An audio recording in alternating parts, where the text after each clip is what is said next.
Gundam Requiem for Vengeance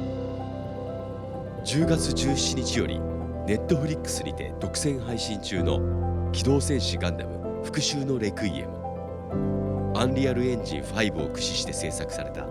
のオリジナルアニメーションはこれまでのガンダムの世界観を大きく塗り替え、未だかつて見たことのない映像美と圧倒的かつ破壊的な物語にその目は奪われた。そして今回機動戦士ガンダムの真髄ともいえるメカニックデザインにおいて最も重要な人物へのインタビューが実現。さらに配信に先駆け立体化されたザク 2F 型空力とガンダム EX、 美しく繊細な最新鋭モビルスーツの高密度ディティール。我々は今新たな歴史の目撃者となる。Special interview to celebrate the release of Mobile Suit Gundam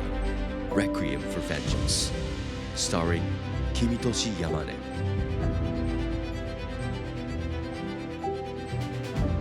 皆さん、こんにちは。復讐の、レクイエムで、メカニカルスーパーバイザーを務めさせていただいた山根公俊です。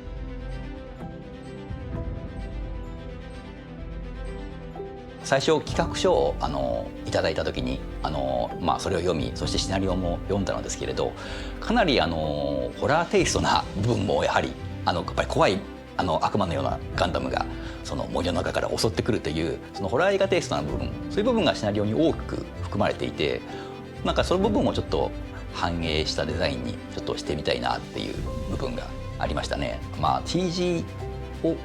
意識したデザインですよね。ディティールとかだからセルアニメーションの描写とはちょっと違う部分でリアルなところをちょっと入れていかなきゃいけないっていうところを考えて作ったデザインなんですね。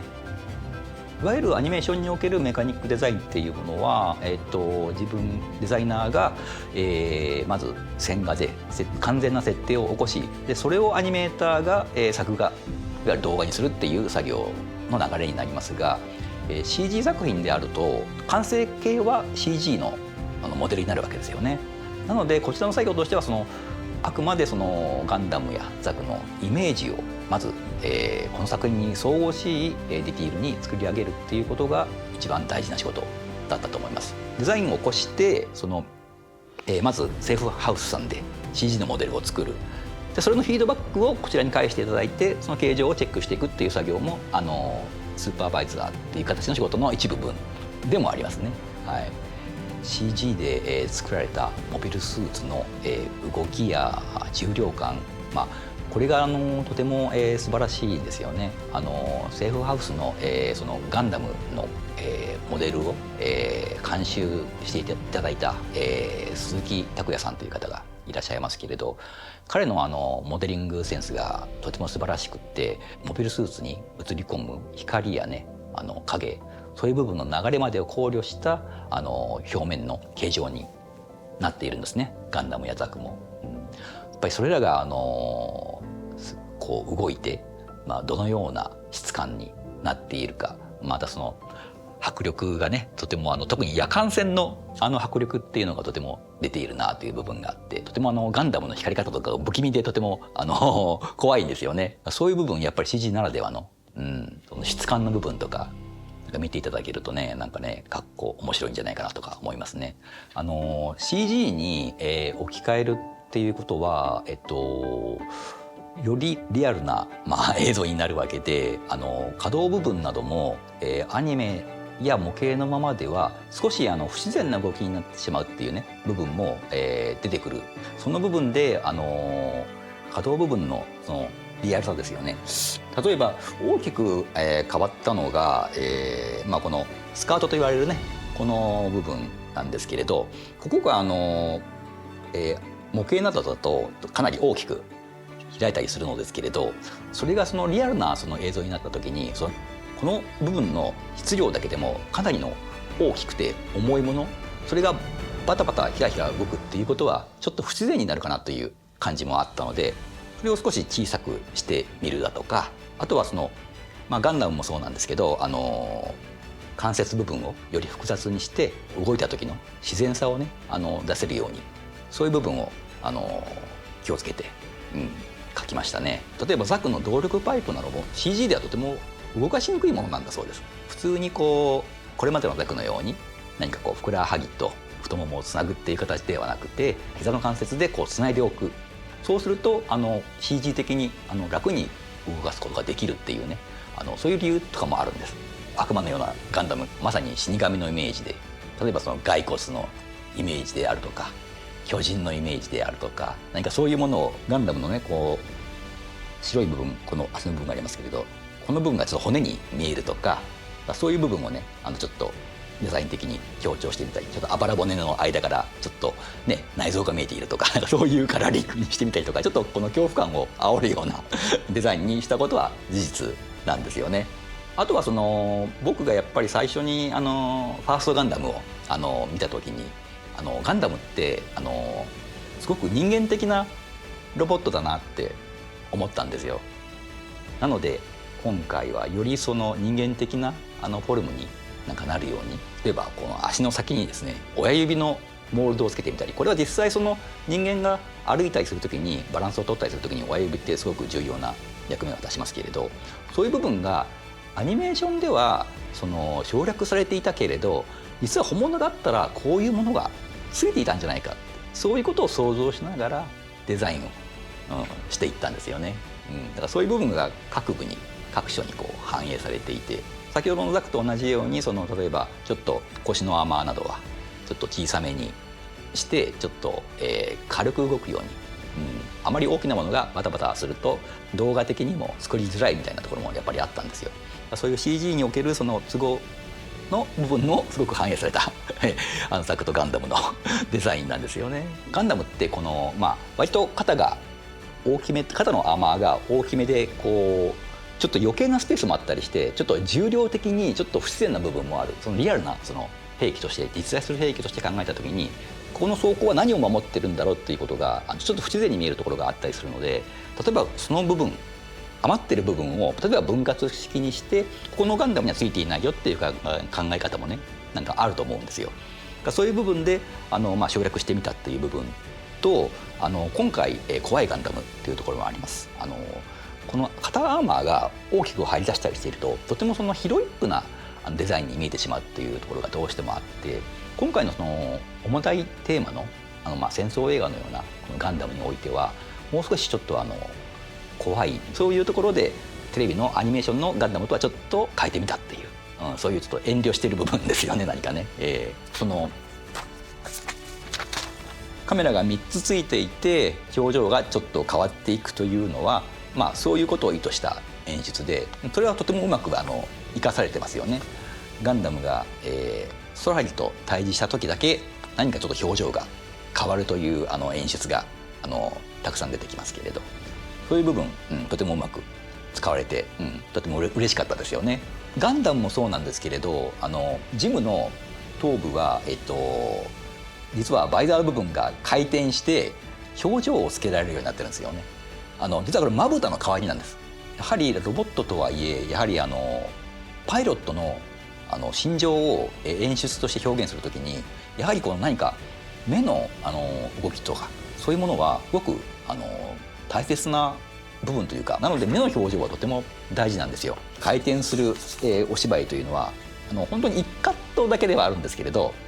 ぜひちょっと探してみてもらえると面白いかもしれませんね。実際こういうレーザー誘導装置って例えば戦闘機が落とした爆弾を目標地点まで落とすためにレーザーを照射する装置などが戦闘機とかに積んであるんですけれど、その部分もやっぱり丸いのような形になっていて自由に動くんですよね。でそういうものと同じようにこのジムの頭もそのセンサーとかレーザー発信機的に回って動くという、頭部イコールセンサー、そういうものを強調するデザインであると、そういう兵器的なデザインであるとともにキャラクターとして表情をつけられるっていうね。でザクタンクはですね、実は草薙さんっていうデザイナーさんがどっちかというとキャラクターデザイナーとか漫画家さんなんですけれど、その方にデザインをお願いして、そして CG の、監修はこちらでやるという、形で出しています。これはガンダムのね膨大な設定デザインがねありますので、それをうまく使って作っていこうっていうね、僕らは企画を、いただいて、デザインを考えるということを先ほどお話ししましたけれど、その、いただいた企画に自分からこう考えて、そのアイデアをこう2つ3つとこう加えていって、でそれがうまくピタッとこう企画の意図と合わさった時に、なんかこうとてもそしてうまいデザインになった時にとても嬉しい気がするんですよね。今回の「復讐のレクイエム」はですね、これまでのガンダムとはちょっと、違う雰囲気の作品に、なっていると思うんです。今後ガンダムという作品が、世界でたくさん、作られていくと思うんですけれど、その時にこういう作品の作り方もあるんだよという、その試金石となるような、何かちょっとガンダムの作風の幅を広げるような、そういう、作品になっていると思うんです。食わず嫌いをせずに、ぜひ多くのガンダムファンの方に見ていただけると大変嬉しいと思います。はい。緻密な計算と尽きない情熱で生み出される山根氏のメカニックデザインは、モビルスーツに新たな命を吹き込み、見る者すべての闘争本能をかきたてる。そして今、山根氏の生み出したデザインを授かり、バンダイスピリッツが立体化。企画開発のスペシャリストが語る最新鋭モビルスーツ、その思いに迫る。 Representing the release of Mobile Suit Gundam Requiem for Vengeance, Behind the scenes of product planning and development。 今回の動画はNetflixで世界独占配信の「機動戦士ガンダム復讐のレクイエム」から HG144 分の1スケールガンダムユニバース、そして超合金から早速立体化されるということで、私は今日バンダイスピリッツの本社ビルにやってきております。企画開発の担当の方から直接お話をお伺いできるということで、熱量の高いお話もお伺いできるんじゃないかと楽しみにしています。では早速行ってみましょう。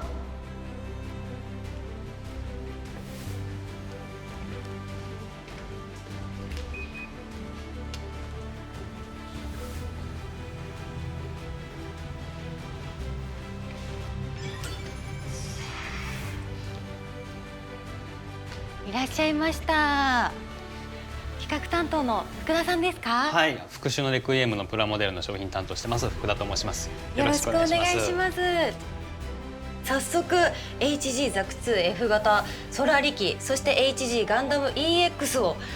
用意していただきました、はい、圧倒的な存在感で映像から飛び出してきたかのような出来栄えですよね。今ちょうど言っていただきましたけど、まさにその映像に出てきたものがこうそのままこう商品化してるみたいなところはまさに言い得て妙なところがありまして、はい、映像に出てる CG を、そのまま、弊社の方にお送りいただいて、でそれをそのまま商品用の CG に置き換えて作っております。ほぼほぼ映像に出てきたものと、イコールに近しいものが手元に届くという形になっております。作品を見た人からするとそのまま手元にあるっていうのが嬉しいポイントですよね。はい、そうですね。もう見ていただければ分かります通り、かなりディティールが細かく入っておりますので、いつもの HG とはまた違った、良さっていうのが出てるんじゃないかなと思います。まず、ザクの方なんですけど、はい、こちらが、マシンガンと、ヒートホーク、あとは、背面にですねヒートホークの、ラッチが、ついておりまして、こちらが、付属しております。細かいマーキングシールですね、はい、そちらの方が貼ってありますが、そちらの方も商品の方に付属いたします。はい、で今回CG の作品ということで、かなりこうリアルな、戦闘がアニメの中でも描かれるんですが、その雰囲気を商品の方でもなんとか再現したいというふうに思いまして、いつものコーションレターに加えてですね、ちょっと汚しのシールっていうのをちょっと実験的に入れておりまして、ちょっと足のあたりが、分かりやすいんですけど、はい、ツインメリットコーティングって言われるちょっとディティールが入ってるところプラスちょっと汚しを入れておりまして、これシール貼るだけでもかなりアニメに近い雰囲気に仕上がるんじゃないかなというところで、かなりこだわったポイントになってます。初めてプラモデル触るような方でもその汚し的な表現を手軽に楽しめるようにという思いを込めてこちらのシール付属させてます。対してガンダムの方ですね、はい、こちらロールアウトしたてということでアニメの、序盤ではかなり綺麗な状態で出てきますんで、こっちは汚しは特に入れておらず、で細かいちょっと、ラインマークみたいなのが入っておりますんで、そちらをシールで再現しているという形になってます。シールドと、ビームライフル、あと、背面についているガトリングと、ビームサーベルが、付属しております。このガトリングなんですけど、球団ベルトが、ついておりまして、はい、ここが前にガトリングがこうガシャッと展開するようになってるんですけど、はい、ここを軟質パーツで作ってあげないと、どうしてもこの動きについてこないというところで、ちょっと柔らかいパーツを、使用して、その動きを再現してます。なるほど。じゃあちょっとガンプラ入門じゃないですけど、はい、こう初めてのガンプラにも向いてるっていうそうですね、ものなんですね。はい、なるほど。今回こう立体化にあたってちょっと難しかったなみたいなポイントってあったりしましたでしょうか？ちょっと色の選定がですね非常に、大変でして、はい、先行して映像の方はいただいて、全部見させていただいていたんですけど、はい、いかんせん戦闘シーンがですね全部夜とか夕方とか暗くてですね、はい、でそこの、映像のシーンといただいているその CG の設定画っていうところのこの色の違いみたいなのが結構大きくてですね、はい、どこに合わせれば、いいんだろうっていうところでかなり、苦労いたしまして、はい、ちょっと監修の方もですね、3回ほど色を直してやり取りさせていただいて、ようやくこの色にオチがついたというところでかなりそこは苦労した点になります。映像を見た時とこう自分の手で撮った時になんか齟齬がないような色味になってるってことですよね。はい、そうですね。CG のアニメーションということで、その自然光の中で、そのガンダムとザクが戦ってるっていうところで、はい、どこのイメージを引っ張れば、そのお客さんがその映像を見た時のイメージとこう商品が手に届いた時のイメージというのが一番近くなるのかっていうところを、はい、フィルムワークスさんともやり取りさせていただいて、最終的に色を決めたという形になってます。なるほど、こだわりの色彩ということですよね。はい、福田さんから見たこのこだわりポイント、マニアックポイントなどあれば、はい、細かいディティールの部分ですかね。はい、ガンダムとかのこの、かなりびっちりディティールが入っておりますので、はい、ちょっとこれまでのガンダムと、ちょっとプロポーションも、違うというところで、引いてみてもこれまでとの違いみたいなところを楽しめるんですけど、はい、非常にこう寄ってみても見応えのある商品に仕上がってるんじゃないかなと思いますので、はい、ぜひ手に取ってですねお近くで、眺めていただければなと思うところであります。こだわりたい人は墨入れしてみたりとかしても、かなり重厚感がある、こう立体物になりそうですもんね。はい、作り込みがいがありそうというか、ポージングとかってつけるとしたらどういうのがおすすめだったりしますか？今回このザクがですね、これまでのザクとはちょっと違う特殊なパイプ、足のパイプですねのつなぎ方をしておりまして、はい、本来であればこう太ももからふくらはぎに1本つながってるのが通例のザクだと思うんですけど、はい、これ膝の関節のところで1個ですね仲介のパーツが入っておりまして、でそちらの方をですね、再現しようとするとちょっと特殊な稼働が必要になっておりまして、それを商品の方でもちょっと頑張って再現したというところで、それをちょっと最大限に生かしたポージングと思いまして、ちょっと膝立ちのポージングを取らせていただきました。すごいですね。ここが、足の動きに合わせてこうコキコキと曲がるようになっておりまして、すごい面白いですね、そのギミック。ちょっと特殊な形なんですけど、ちゃんと稼働もしますよっていうポイントになってます。ストレスなくそこのパイプがつながったまま稼働できるのが嬉しいですね。はい、ガンダムの方がですね、背中にちょっとこちらもですね普段のガンダムとは違う形でサーベルラックがついておりまして、3本くっついてるんですけど、で、そちらの方もですねこう前方にせり出してちゃんと抜刀するポージングが取れるように可動域を設定しておりますんで、その可動域を最大限に生かしてちょっとポージングの方を取らせていただきました。肩周りの反対側の肩の方まで腕が稼働するなんて、はい、これで抜刀シーンが再現できますね。はい、今回ガンダムがその敵側的に描かれるということで、はい、アニメの冒頭の方でもかなり不気味に、ガンダムが登場するシーンがありますので、ちょっといつもと違うちょっとヒールチックな、ガンダムっていうポージングを、皆さんも今回楽しんでいただければなと思います。はい、最後にですね福田さんからこちらの商品の PR をお願いいたします。今回フル CG のアニメーションということで、いろいろですね、これまでの、ガンダムザクとは違うようなアプローチを取り入れて商品の方を作ってたりしますので、ぜひですねアニメの方をNetflix の方で楽しんでいただきつつ、商品の方も手に取っていただいて、アニメと、こう手元にある商品と見比べながら、皆さん楽しんでいただければなと、思っております。今回は機動戦士ガンダム復讐のレクイエム HG144 分の1ザク 2F 型空力復讐のレクイエムHG144 分の1ガンダム EX 復讐のレクイエムの企画担当福田さんにお話を伺いいたしました。ありがとうございました。ありがとうございました。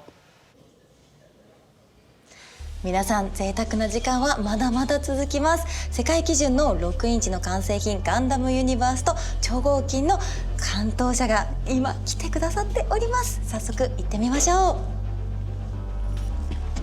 失礼します。いらっしゃいましたよ。よろしくお願いします。お願いします。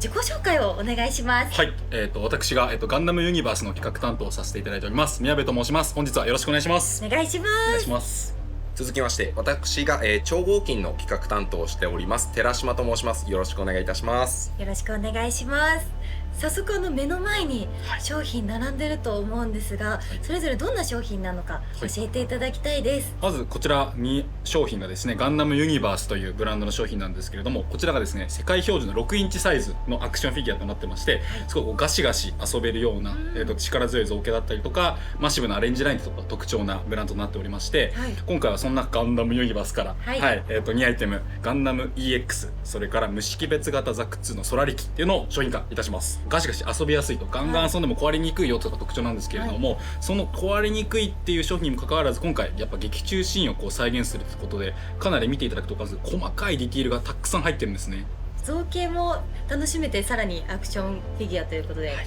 ギミックも楽しめるっていう形なんですね。こちらの商品はどんな商品なんですか？はい、超合金ガンダム EX という商品でございまして、1974年から、生まれました超合金ブランドは、今年で50周年を迎えます。そんな記念すべき年にですね今回新作でございます復讐のレクイエムからガンダム EX を超合金化、いたした商品でございます。超合金は何といっても、ダイキャストと呼ばれる金属パーツを使ったブランドになりますので、その圧倒的重量感が、売りとなっております。またそのガンダムユニバースよりちょっと一回り大きく見えるかなと思うんですけれども、この大型スケールの中に先ほどガンダムユニバースでもあった情報量っていうのがさらに大きいからこそ入る、さらに細かいディティールっていうのが、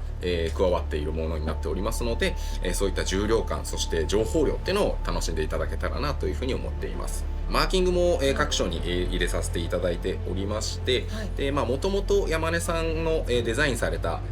ものがかなり情報量の密度感の高いデザインだったというところもあって、よりそれも相まって、立体映えする機体だなというふうに思っております。本当にボレボレするディティールになってますよね。ありがとうございます。続いて質問なんですけど、この担当としてこう携わってきてこう個人的にこここだわったんだよなとか開発の秘話なんかがあればお伺いしたいです。基本ガンダムユニバースっていうのは、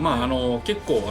成型色使ってこう色味とか再現してている部分なんですけれども、今回劇中でやっぱりこのビームサーベルの色がすごい特徴的なビームサーベルになってまして、普通だと結構全部ピンクって多分イメージがあるかなと思うんですけど、結構劇中で根元が青く光ってるっていうのが印象的なんですけれども、ガンダムユニバースのしっかりここ再現してるっていうのは一個非常にこだわりポイントかなというふうに思います。すごい綺麗なグラデーションになってますね。そうなんです。これをちゃんと商品でなかなかこう再現するのすごい難しかったんですけど、なんとここまで持ってこれました。宮部さんこだわりの色なんですね。ありがとうございます。超合金の方はいかがでしょうか？はい、ちょっとマニアックな話になっちゃうんですけれども、肩の構造の部分で、一つ、山根様のこだわりが、ございまして、今回の機体このような黒いフレームの上に白い、アーマーがかぶさったような、機体になっているんですけれども、今回大型な、スケールで、展開するにあたって、より構造の部分を攻められたので、黒いフックのようなものは、肩のフレームの方に残って、でアーマーの部分だけが稼働するという、ここ非常にマニアックなこだわり部分なんですけれども、この構造解釈が、今回の商品ならではの、作りにしていますので、より劇中に近い動きっていうのが再現できるようになっております。各所にその可動構造っていうのを仕込んでいて、最も劇中で印象的なこの肩部のガトリングだったり、この球団ベルトだったりっていうのがフレキシブルに稼働するので、球団ベルトも軟質パーツで作っているので、その動きに対応できるようになっていたり、重量感とかを楽しめる超合金なんですけれども、それにそのアクション性っていうのも追求した商品になっているので、そのポージング付けとかがより楽しいんじゃないかなというふうに思っています。ちょっと今回特別に、出来たてほやほやのテストショットをお持ちしたので、ぜひその重量感っていうのはこちらのサンプルで味わっていただけるんじゃないかなと思っておりまして、まだもう塗られていない、ものなので、このガンメタリックのカラーになっているところがダイキャストパーツを使用する予定の箇所なんですけれども、これぜひちょっと持ってみてください。うわっ、本当にずっしりとした重さがあるんですね。宮部さんは僕もいいですか？僕も、もうぜひじゃあもう一緒に体感しましょう。めっちゃ重いですね、あとダイキャストなんでひんやり感もやっぱこう触ってて伝わったりするので、金属だっていうのがめっちゃわかりますね。その重量感とあと安定感っていうのがあるので、ポージングして遊ぶ時にもどっしり地に足構えて飾ることができるので、遊びやすさにもつながるかなということで、ぜひこの重量感はもう皆様手に取って感じていただけたらなというふうに思っています。続いて個人的に気に入ってるポイントとかあったりしたら教えていただきたいです。気に入ってるポイント、気に入ってるポイントお願いします。じゃあ僕はさっきガンダム EX をお話しさせていただいたので、このことザクの方から話せればと思うんですけど、やっぱり今回これ無識別型ザクってこと結構かなり各部が色が違っている部分とかあると思うんですので、さっきもやはりお話した通り、基本的にやっぱり逆にこの成型色でどこまで色を出せるかってとこがすごいこのガンダムユニバースのやっぱ一番こだわりポイントかなと思うんですけど、今回その色味の違いっていうのをしっかり各部、肩は赤、腕は、クリーム色、ここの辺は焦げ茶色、緑っていうさまざまな色を使って今回商品化しているので、触ってて飽きない色味というか目でも飽きない色味というかっていうところだったりとか、実はこの今回ザクでは珍しいこのアンテナ用のようなものがついておりまして、ここもやはりこう片方はしっかりこんな感じでしてるのに、片方はちょっとこう回収された感じが入っているっていうような、こういった違いもすごくこう遊んでたり触ってたりして、なんかこう目新しい感じがあるので、ここはちょっとぜひ買っていただいて皆さんの手に取っていただいてこう遊んでいただきたいなと思います。カラーリングで見て楽しいのもやっぱワクワクしますもんね。そうなんです。ありがとうございます。超合金はいかがですか？はい、実は超合金、隠されたギミックがございまして、目が光るんですね。胸部の中に発光ユニット、LED ですね、が仕込まれているので、ボタンを押すことで目を光らせることができます。やはり劇中かなり不気味な印象を、与えるガンダムだったりするので、その不気味さとかその恐怖感とかそういったものがその光演出によってより立体物としても再現できているかなと思うので、ちょっと暗くして顔に影を落とした状態で光らせるとより雰囲気出るかなと思うので、これはぜひ見てほしいですね。では最後に商品の PR をしていただければと思います。比較的こうガンダムユニバース皆様のこう手に取りやすい価格帯の商品でもございますので、映像を見ていただいてすごいその作品の中に浸っていただいて、ガンダムとザク欲しいなって思っていただいたら、きっとすぐ手に取っていただける商品になるのかなと思いますので、作品も商品も楽しんでいただければと思います。はい、ありがとうございます。寺島さんお願いいたします。はい、今宮部も申したんですけれども、やっぱり作品を見ていただくと本当に立体物が欲しくなる作品かなというふうに思います。で、超合金先ほども申します通り、その重量感だったり、それから発光ギミックだったり、あとちょっと今話しきれなかったんですけど、武装パーツも、劇中で出てくる武装は、網羅している形になりますので、本当に作品を見たらポージングして飾りたいとか出てくる欲をしっかり叶えられる商品になってるかなと思いますので、ぜひ作品を見て商品を手に取って、復讐のレクイエムを 100% 楽しんでいただけたらなというふうに思っております。はい、ありがとうございます。貴重な話いただきました。今回はガンダムユニバースの担当の宮部さんと超合金の担当の寺島さんに来ていただきました。本日はありがとうございました。ありがとうございました。ネットフリックスにて独占配信中の機動戦士ガンダム復讐のレクイエムより立体化されたザク2 F 型空力とガンダム EX、 そして無識別型ザク2空力、メカニカルスーパーバイザー山根公俊氏が描くその美しくも繊細なデザインを受け継ぎ、躍動感あふれる破壊的で圧倒的なモビルスーツは世界に一つだけの存在となり、我々の記憶に新たな物語を残そうとしている。